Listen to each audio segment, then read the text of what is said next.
But BYU. Tell me when we are. We are live, and she's already Okay. accepted there and she's waiting. The Senate Education Committee, we're at the Rutland High School on December 5th, 2025. And we spent a good part of the morning, first touring the Stafford Technical Center and visiting, I think, 4 distinct programs within the center with some students. And then we visited the high school and saw a number of programs within the high school, everything from AP Bio to, I guess we didn't do physics, but and then a couple of other alternative programs. Biochem. Yeah, so we have just a short interlude here before we're back out on the road, then back again at 2:30 for the community section of this. But we're going to spend a few minutes now in an actual meeting, learning more about the learning opportunities and spaces and at the school, and just a little bit more about what you want to tell us about the Rutland High School. Yeah, so I'm going to introduce Carrie Course. Carrie is our Director of Support Services. And so when we think about the continuum of services that And we've actually, been be trying. sure to introduce yourself. Too. Oh, I'm sorry. Just for the record, just for the, yeah. I'm Pam Reed, the Superintendent of Schools for Rutland City. And so we've been today trying to highlight the wide variety of programs and services, supports that we have for students. We visited advanced placement classes, the technical center programs such as our internship programs. We've been learning about the year-end studies program. And along that continuum of services, we provide supports and programs for children who, for whatever reason, have a tough time being in our classrooms or even being in our traditional school buildings. So in a little bit, we're going to head out, and so that you can see some of those programs. You'll have lunch with our students at one of our campuses, our Allen Street campus. And as we go along, we're going to use a school van that we had to help eliminate some barriers to school to work and for our PLACE program for students that wanted to participate but didn't have access to their own transportation. We have a school van that then can help them to get where they need to be. So we're going to use that van today, and so you can get a tour. I invited Carrie to come as our director so that she can make sure that we're kind of on, when we say continuum of services, what are we talking about? And so she's going to give a brief overview before we get on the road. And that way, when we're out and about, we're making sure that we're talking the same language about what is a continuum of services, especially as it relates to Rutland City. Thank you for having me. As Kim said, very brief, 2 parts. I'm going to do a little bit right now and then a little more when we come back after lunch. We work in what is called tiers of support. And if you think of it as a triangle, across the top, the largest percent of our students really work in our general education setting. That is where they're getting their core instruction. We do a lot of universal instruction, assessments, kind of baselining in general education.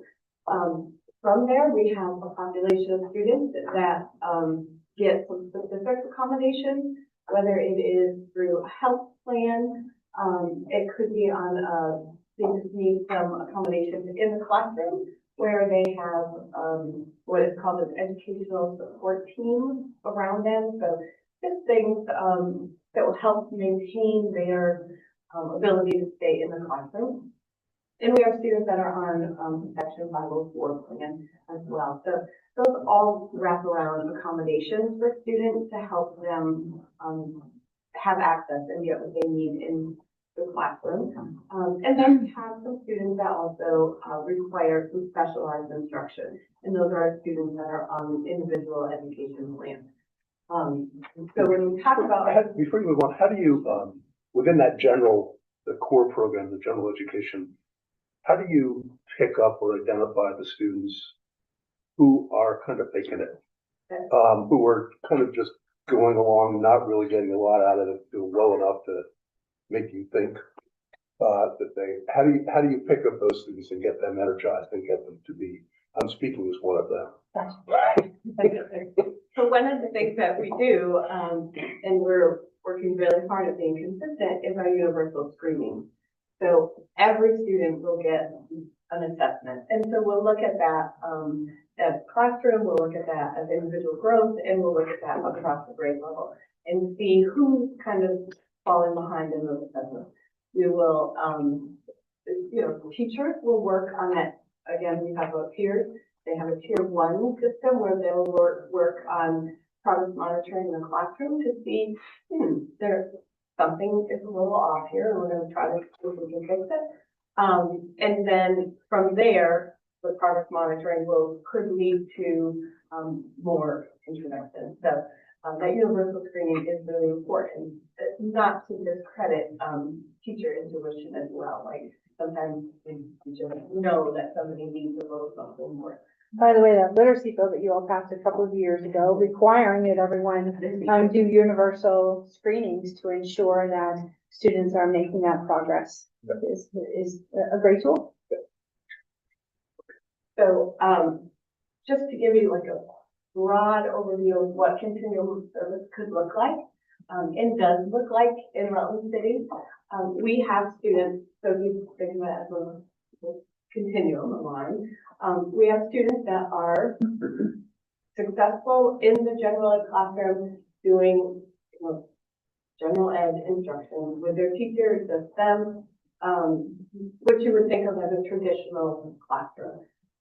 We have some students that are in that setting that have some accommodations that the teacher will make for them within that classroom. Okay? From there, we have some students that will be in the general ed classroom for most of their instruction or for some of their instruction, a lot of their core instruction. And then they might have to be provided with a service that happens outside of that classroom. We then, if that isn't working, if we're not seeing the progress that we need in that setting, we could move to a separate classroom, right? So the separate classroom could be, we have a few different ones. We have the TASE programs here at the high school. That's where we just work.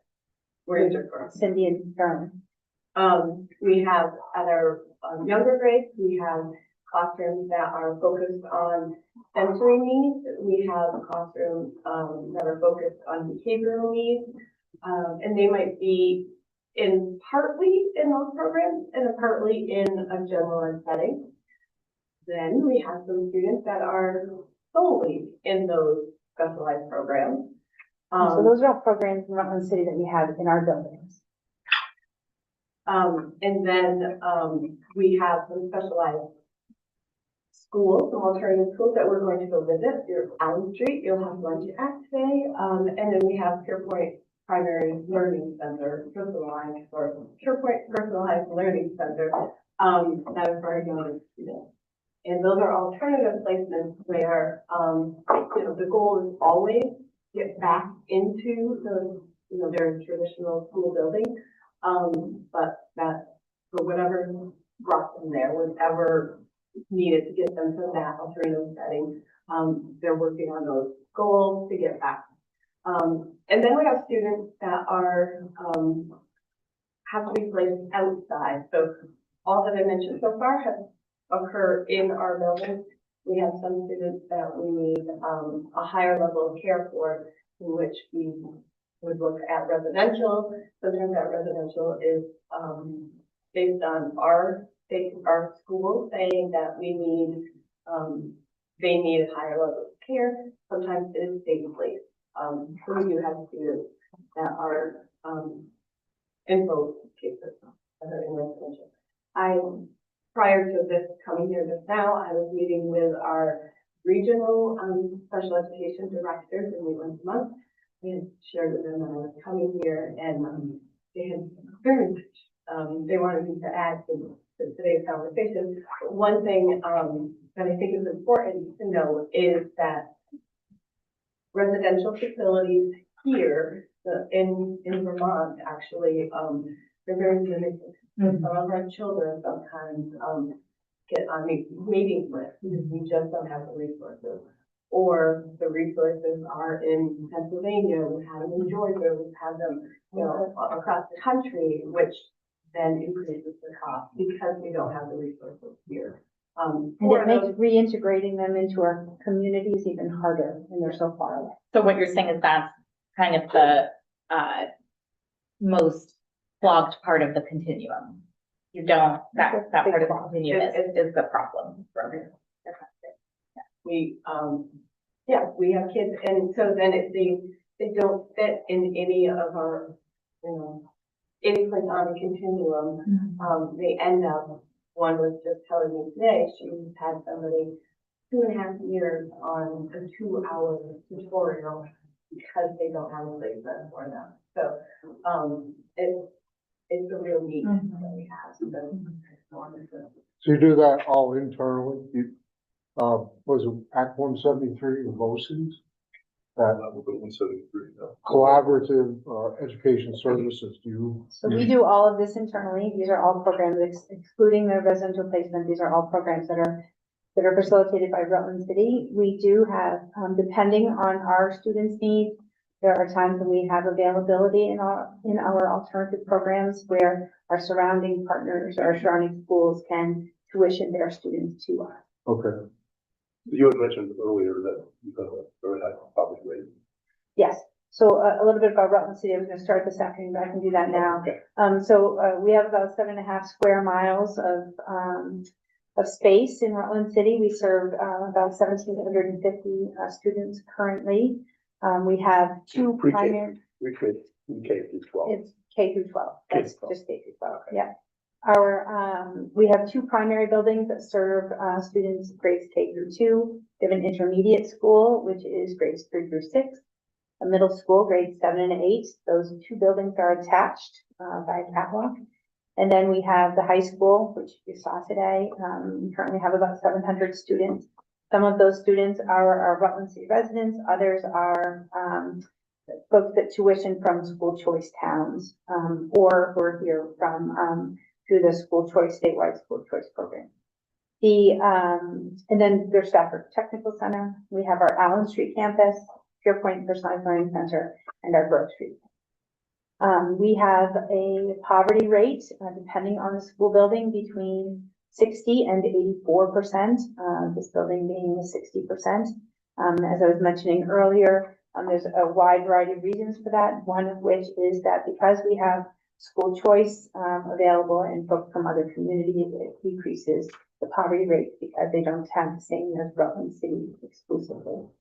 We have 7% of our students are experiencing homelessness currently. We have about 20% eligible for special education. Again, that varies by building, but the average is about 20%.